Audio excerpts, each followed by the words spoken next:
काली भद्रकाली कपालिनी दुर्गा क्षमा शिवा धात्री स्वाहा स्वधा नमस्तुते।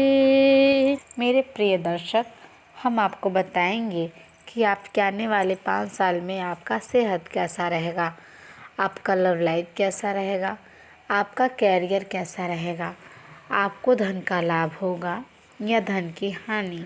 आप हंसी मजाक के मूड में हैं। अपनी इस विशेषता को बनाए रखें जो आपको मुश्किल समय में भी चिंता मुक्त रखती है। आप अपने सक्रिय प्रवृत्ति के कारण एक बिजनेस डील हासिल करने में कामयाब होंगे। कोई आपसे प्रोत्साहन चाहता है, उसके मेंटर बन जाएं। अपने करीबियों के साथ अच्छा वक्त गुजरेगा आपका। आप छोटी लेकिन बार बार होने वाली स्वास्थ्य संबंधी समस्याओं से परेशान महसूस कर सकते हैं।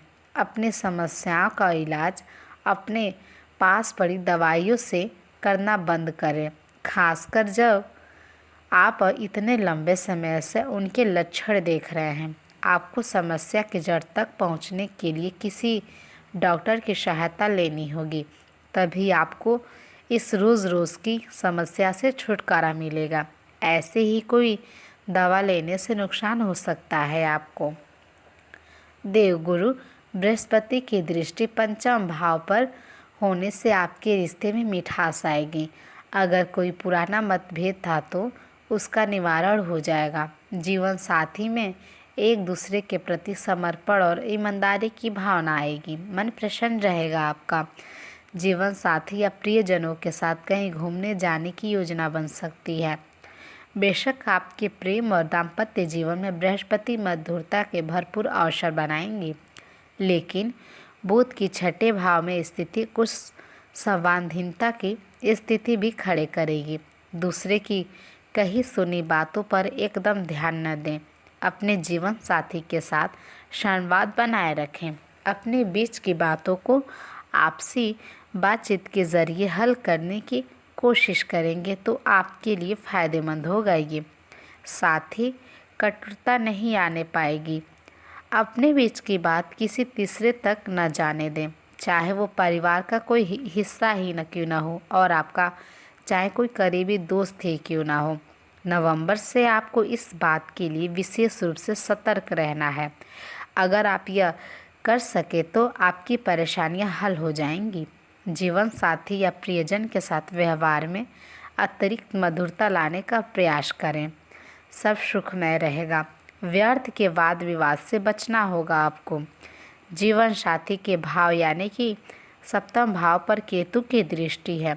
इसकी वजह से विवाहित लोगों के लिए अपने जीवन साथी को समझने में कुछ परेशानी आ सकती है और यह मन मुटाव का कारण बन सकता है। इसलिए एक दूसरे को समझने का कोशिश करें, बातचीत करें।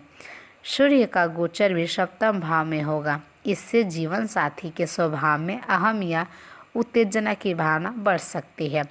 स्वभाव में थोड़ी आक्रामकता आ सकती है। इसलिए समझने की ज़रूरत है कि यह ग्रह के प्रभाव से हो रहा है और आपको आग में घी का काम नहीं करना है, बल्कि शीतलता से काम लेना है। बुध गोचर वर्ष सप्तम भाव में आ जाएंगे, इसलिए उसके बाद सब कुछ आपकी बुद्धि और आपके संवाद कौशल पर निर्भर करेगा। आप चाहे तो वाणी की मधुरता से समय को आनंदमय बना सकते हैं और आप चाहे तो बिगाड़ भी सकते हैं इसने।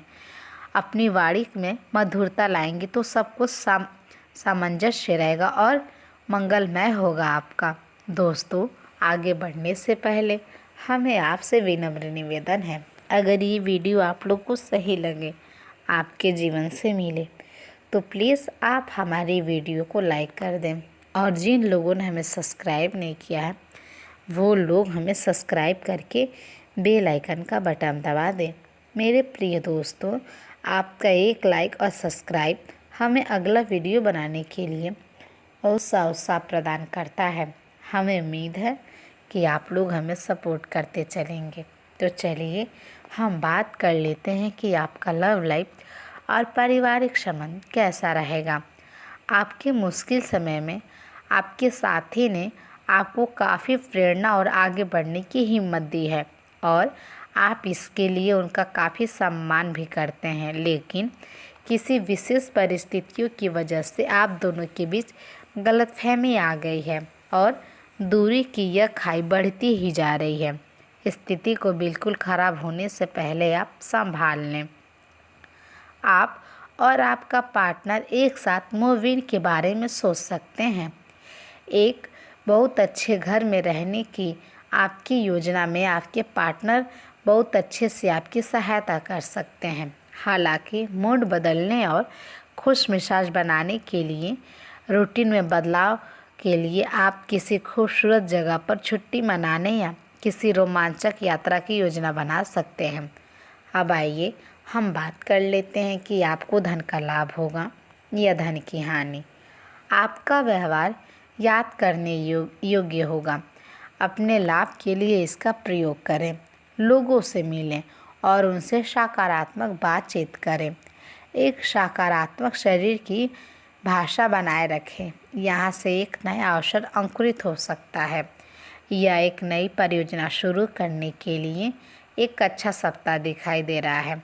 अपने संगठन कौशल को याद रखें और अपने आप को व्यवस्थित रखें। अंत में एक अप्रत्याशित लाभ की संभावना भी है। साल आपकी प्रतिभा को आपके उच्च अधिकारी पहचानेंगे और आपके कार्य क्षेत्र में आपकी काफ़ी प्रशंसा भी होगी, यानी कि तारीफ़ें होंगी। और साथ ही साथ आपके घर में उपहार भी मिल सकता है जो आपके दिन को प्रज्वलित करेगा और आप इसके हकदार भी हैं। आपने अपने करियर को उठाने के लिए बहुत प्रयास किए हैं, जिससे कि आपको अपने कार्य की तारीफ़ें भी मिलेंगी और अब उनके फल मिलने का समय भी है।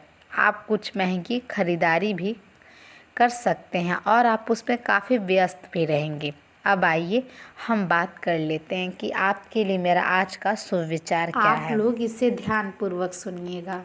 हमें उम्मीद है हमारा यह शुभ विचार आपके उदास जीवन में कुछ रंग भर देगा। तो चलिए हम शुरुआत करते हैं। जब इंसान अपनी गलतियों का वकील और दूसरे की गलतियों का जज बन जाए तो फैसले नहीं होते बल्कि उन लोगों के बीच फासले हो जाते हैं। लफ्ज़ सिर्फ चुभते हैं, खामोशियाँ मार ही देती हैं। एक बार एक इंसान ने अपने वक्त से पूछा कि मैं हार क्यों जाता हूँ। वक्त ने कहा, धूप हो या छाँव हो, काली रात हो या बरसात हो, चाहे कितनी भी बुरी हालात हो, मैं हर वक्त चलता रहता हूँ, इसलिए मैं जीत जाता हूँ। तू भी मेरे साथ चल, तू भी कभी नहीं हारेगा। मुट्ठियों में कैद हैं जो खुशियाँ, वो बांट दो यारो। ये हथेलियाँ तो एक दिन वैसे ही खुल ही जानी है। उम्मीदों से बंधा एक ज़िद्दी परिंदा है इंसान, जो घायल भी है उम्मीदों से ही है और ज़िंदा भी उम्मीदों पर ही है। सुखी होने के चक्कर में जो पूरी ज़िंदगी दुखी रहता है, उसी का नाम इंसान है। मेरे प्रिय दर्शक, हमें उम्मीद है हमारा ये शुभ विचार आपको काफ़ी पसंद आया होगा। आपका बहुत बहुत धन्यवाद हमारा ये वीडियो देखने के लिए। आपका दिन शुभ हो। जय माता दी।